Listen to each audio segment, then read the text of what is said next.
They keep threatening to bring Ukraine into NATO. In fact, Joe Biden said he looks forward to it. Many other officials in NATO say they look forward to it, but they didn't do it. So what do you make of this?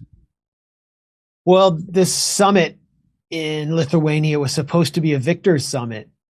The main patrons of the Ukrainian proxy army, which exists for the sole purpose of fighting to the last Ukrainian in order to bludgeon Russia to death and balkanize Russia, was supposed to be triumphing in its vaunted counteroffensive, which had been planned, as Assistant Secretary of State Victoria Nuland said, by the U.S. or with substantial U.S. input.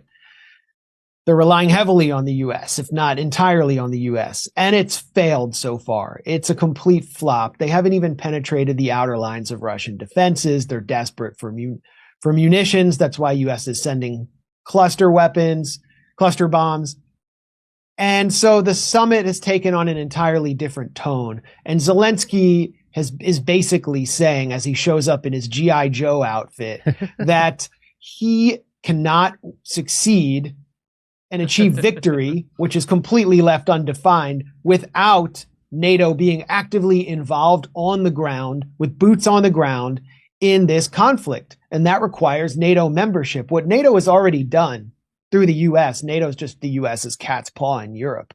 What NATO has already done is NATOized Ukraine. They've already flooded Ukraine with hundreds and hundreds of millions of dollars of Western weapons, Western training, the whole schematic of the war has been conducted according to Western guidelines. But what they can't do is actually send in troops, because Europeans don't want to fight and die for the poor, sick, corrupt man of Europe against Russia. They're just not mobilized to do it. And NATO has never admitted a country that has been involved directly in a conflict. So it's just not going to happen. But Zelensky went with this wish or demand, and he got a little too loud. For the first time, the U.S. is actually pushing back at Zelensky, acting like he's in charge, acting kind of like Israel, like he's the tail that wags the dog. And Jake Sullivan, the national security director for Biden, has actually condemned or criticized Zelensky for an angry tweet about not being allowed into NATO. So the U.S. is basically saying, your job is to be our proxy army. You will fight and die. You will be obliterated, and you're going to keep doing this indefinitely. And that's your role, and that's what you signed up for. And